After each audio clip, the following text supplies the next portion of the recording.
The massive doors of the Fidianric Royal Ballroom swing open, and the atmosphere shifts instantly as the announcer's voice echoes through the hall. Her Excellency, Lady Ruptra Dior Lux. Every head turns. The rhythmic click-clack of her heels silences the music. She moves with a grace that demands attention. The noblemen are stunned. One whispers in disbelief, "She's beautiful, but she's not the Lady Dior Lux I know." Confused murmurs ripple through the crowd like wildfire. Was there another lady? Across the room, the official Lady Dior Lux, Lila, stands surrounded by her circle of friends, looking like a delicate flower in her pale dress. But in an instant, she has been completely eclipsed. Someone gasps as a forgotten memory resurfaces. Ruptra Dior Lux. But the rumors said Ruptra was an eyesore, a woman with messy red hair who was the laughingstock of the family. This isn't the ugly girl they remember. This is a woman who has returned to take back everything. With a confident smirk, she thinks to herself, it's surprising. She can see the shock on their faces, and she's loving every second of it. This isn't just a comeback, it's a total conquest. Internally, she's beaming. I feel amazing. This is the moment she's been waiting for. She glances around at the chaos she's caused, realizing her plan worked perfectly. Looks like everyone finally recognized me, she notes, standing tall as the undisputed center of attention. The main players are frozen in shock. The perfect Lila Dior Lux, the notorious Playboy Ricky, and even the cold, haughty Loni. It's as if time itself has stopped for everyone but her. Basking in the triumph, Ruptra revels in her new reality. This is the life of a celeb. With a graceful snap of her fan, Ruptra approaches her sister. Her voice is smooth, laced with a dangerous edge. "Long time no see, sister. Shall we resume our conversation?" She recalls the bitter truth of her past, how she was once the disgrace of the family. She thinks, "I've come back after transforming, and you're not pleased, are you?" The high society ladies are in denial. One woman, Lady Pellin, stammers in disbelief. Ruptra confirms her identity with a chillingly calm smile. "Yes, Lady Pellin. I am Ruptra." She then turns her attention to a memory from 2 years ago at a dessert shop, where Lady Pellin had mocked her as a monster who shouldn't be eating sweets. Ruptra leans in, her golden eyes narrowing as she reminds her former bully of the insults. That girl who used to eat all that dessert because she was so ugly. Didn't she finally become an adult? Back then, Ruptra was powerless. But now, she dismisses the minor nobles with a cold smile, telling them that spending generously on small fry like them is just a luxury she can afford. But the real showstopper comes when a guest notices her dress. With a casual flick of her fan, Ruptra reveals the ultimate status symbol. "Madame Becky personally made and sent me this dress." The name Madame Becky hits the ballroom like a physical weight. She is the top-tier master of the capital, a designer so exclusive that even the princess of the empire has to wait a whole year for a single piece. Ruptra knows Lila's deepest secret. Lila has begged for a Becky original multiple times and was rejected every single time. As Lila looks like she's about to faint, she weakly stammers, "You look a lot thinner, Ruptra." Ruptra corrects her with cold precision. "Well, not thinner. Isn't this more like healthier?" Then comes the soul-crushing blow. Ruptra leans in and whispers, "I owe it all to you. I'm thanks to my efforts to avoid being exhausted by you and your mom for life." Desperate to regain ground, Lila tries to mock Rebetra's lack of a date. "Surely you didn't come to your once-in-a-lifetime debutante alone, did you?" Ruptra doesn't flinch. She simply replies, "Of course, Lila. I didn't come alone." She explains that due to her partner's high status, he had to follow a separate entrance protocol according to imperial etiquette. As the realization sinks in, the room goes dead quiet. Suddenly, the heavy doors burst open and the announcer thunders. "Prince Lark van Lashman Deckard is entering." The crowd gasps. This is the crown prince, the small son of the empire. He ignores the groveling nobles, his golden eyes scanning the crowd until they land on Ruptra. His expression softens into a handsome smirk. "Ah, Ruptra!" he calls out with a shocking level of intimacy. Ruptra meets his gaze with a radiant smile. Perfect awareness, perfect timing. As the prince takes her hand and plants a kiss on her fingers, he murmurs, "Sorry to have you enter alone, even though we're partners." Ruptra takes in her victory. The jealous eyes of Lila, the stunned silence of the bullies, and the disbelief on Loni's face. In this moment, Ruptra isn't just a guest. She is the undisputed star of the capital. With a radiant, triumphant smile, she declares to the world, "At this moment, the star of this place is none other than me. The ugly duckling has vanished, replaced by the jewel of the Deckard Empire, Ruptra Diorlux." The scene abruptly transitions from the high fantasy splendor of the Fiti-Anric Royal Ballroom to the sharp, clinical lighting of a modern-day production set as a director's voice thunders cut to signal the end of the take. The dramatic tension of the Lady Ruptra confrontation is broken as the woman, once draped in liquid shadows, is revealed to be a top-tier actress finishing a high-stakes shoot. As the camera stops rolling, the staff rushes to her side, drapes a jacket over her shoulders, and whispers in awe of her superb beauty, noting that she is even more atmospheric in person than on screen. There is no time to rest, as she is immediately informed that her next schedule is a brand promotion shoot. Checking her phone, she scrolls through the digital buzz surrounding her work, seeing her performance trending as best dresser. As she travels in a luxury vehicle, her companion notes that it is impossible not to fall for her charms, a sentiment she coolly acknowledges as true.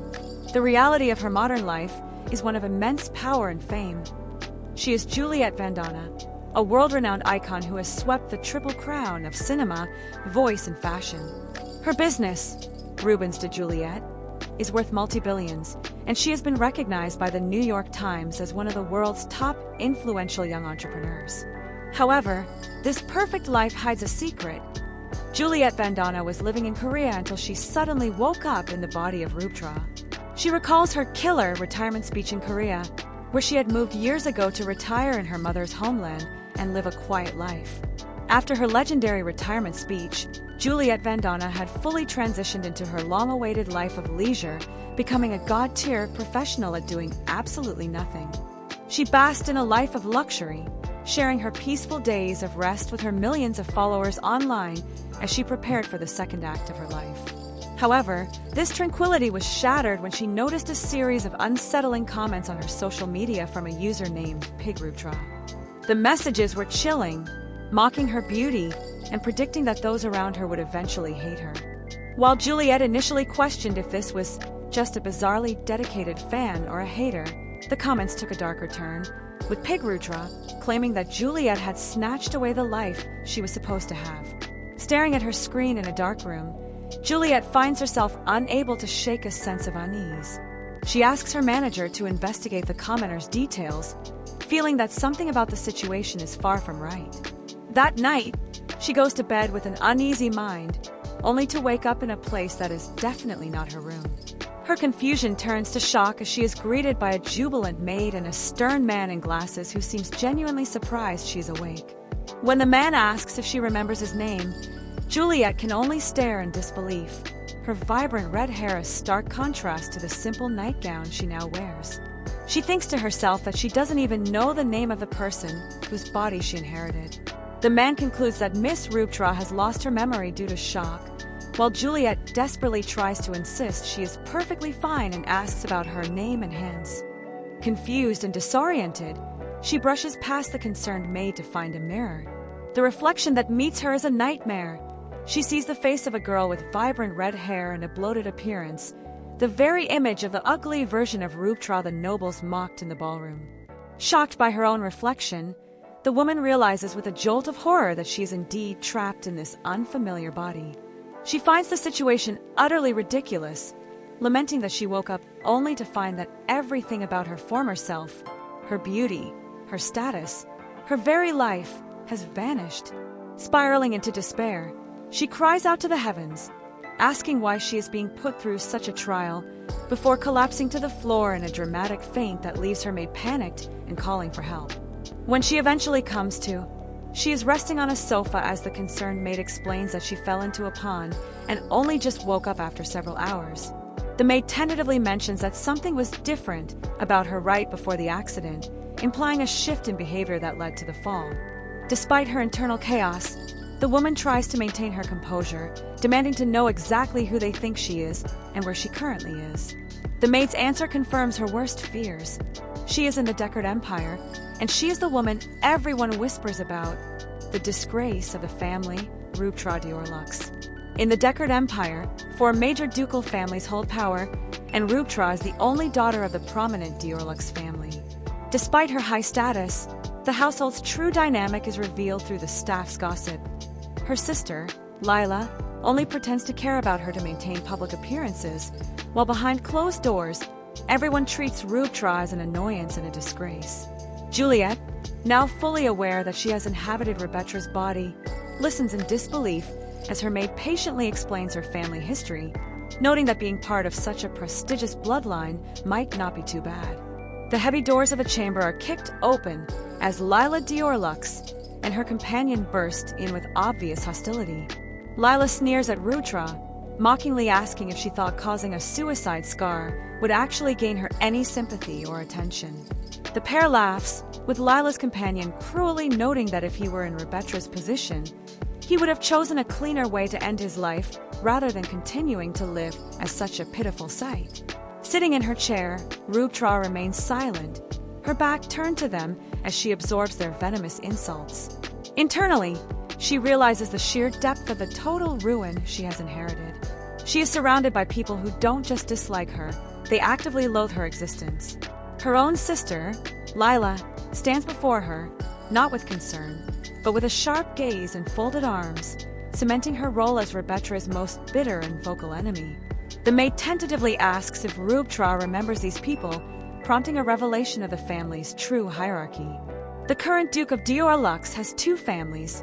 Lila and her brother Ricky were born to the Duke's current wife, Lady Volga.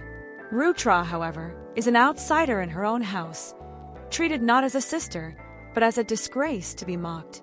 Despite the hostility radiating from Lila and Ricky, Ruptra simply stares back, her internal monologue noting that these individuals are essentially trash, who aren't even worth the effort of an emotional reaction.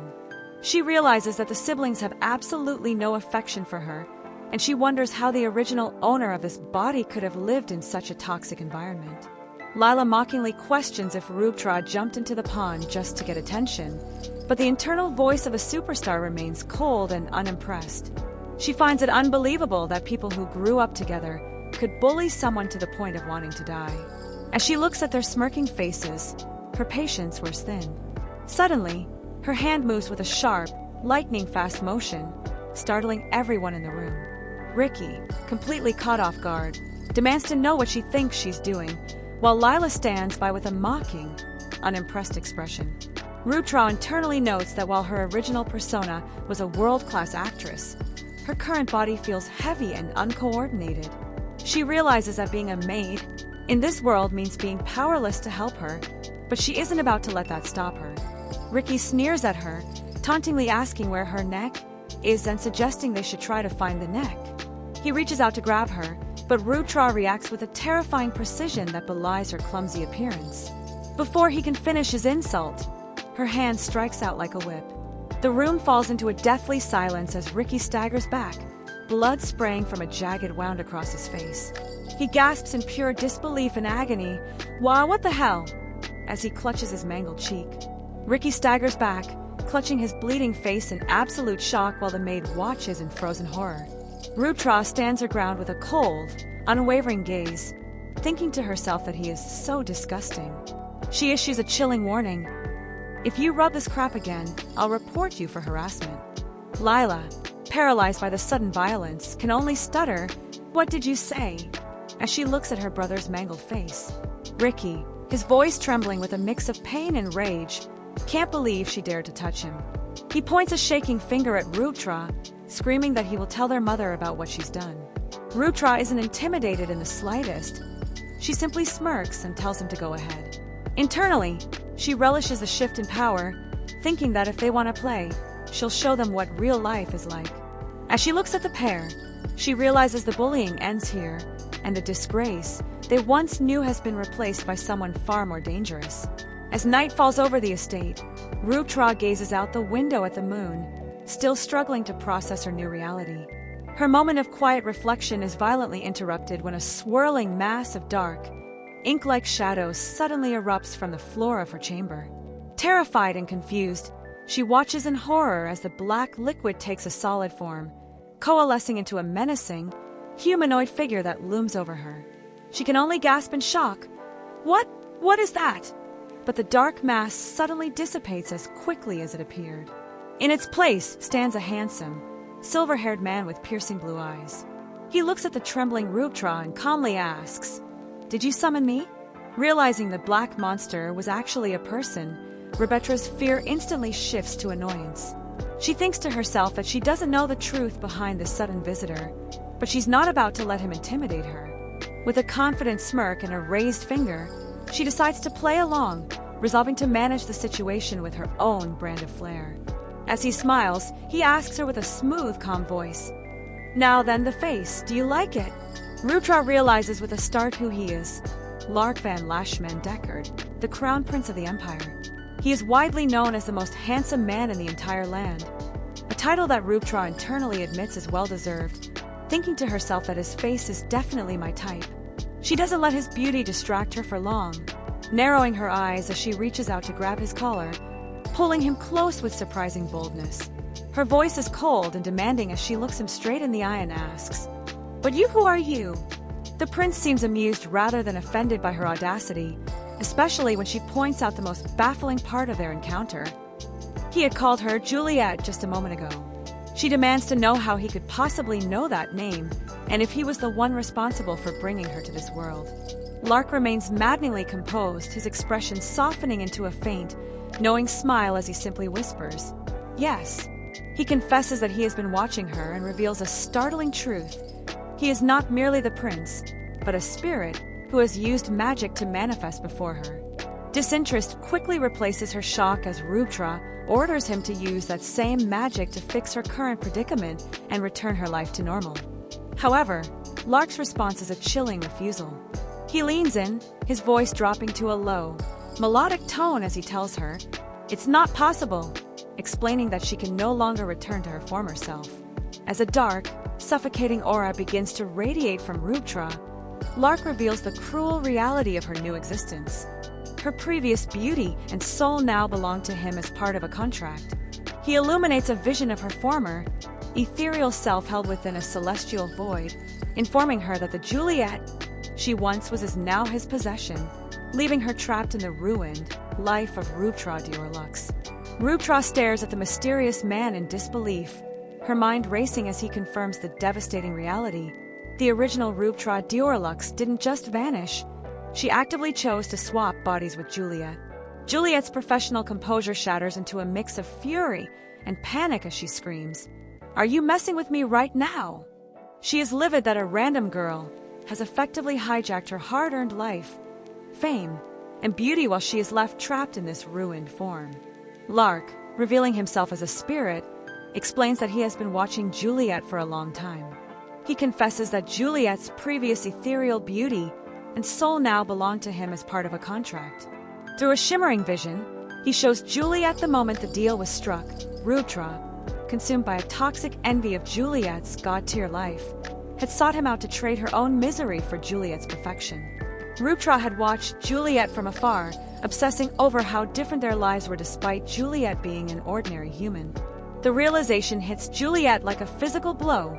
The person whose life she now inhabits was her most obsessive stalker, the very same pig Ruptra who mocked her online. Lark reveals that Ruptra used his power to turn back time and execute the swap, abandoning her own name and family just to step into Juliet's skin. Lark leaves Juliet with a mysterious, ornate purple book, a cryptic parting gift. He shows Juliet Rebetra's old diary entries, which detail a cycle of self-loathing, failed diets, and the desperate belief that stealing Juliet's soul was the only way to save herself. Juliet paces the floor in a state of absolute, livid shock, fuming at the audacity of a girl who peeked into her life for vicarious satisfaction and then simply stole it. Juliet's voice cracks with a desperate, frantic energy as she lunges toward Lark, screaming for him to do something, rather than just standing there. She demands that he fix the mess, her eyes wide with the realization that he expects her to simply live with her new life. Her shock quickly curdles into a venomous rage directed at the woman who stole her existence. Whatever life that woman lived had nothing to do with me, she shrieks, her fist clenched tight as she brands the original Ruptra a mere thief who had no right to hijack her perfection. Lark, however, remains a pillar of chilling indifference. He stares back with a cold, piercing gaze, unmoved by her outburst as he reiterates the finality of the deal. He reveals the most brutal part of the contract. Ruptra gave her last wish to swap bodies with you, and then adds the crushing truth that her original body, the one Ruptra is now in, only had 10 minutes left to live. He asks if she has forgotten how her end was. The scene shifts to a flashback of Juliet's final moments in her original world, highlighting the brutal efficiency of Rebetra's plan. Juliet, in her own body, is seen lying in bed, exhaustion written across her face as her manager calls to check on her. Even as she tells her manager good night, a dark figure looms in the shadows of her room. A crazy fan stands over her own former self with a kitchen knife in hand. Her eyes are wide and manic, fueled by a terrifying obsession. A sudden, violent flash of steel cuts through the darkness as the crazy fan brings the knife down. A single, hateful word, die, echoes in the silence of the room.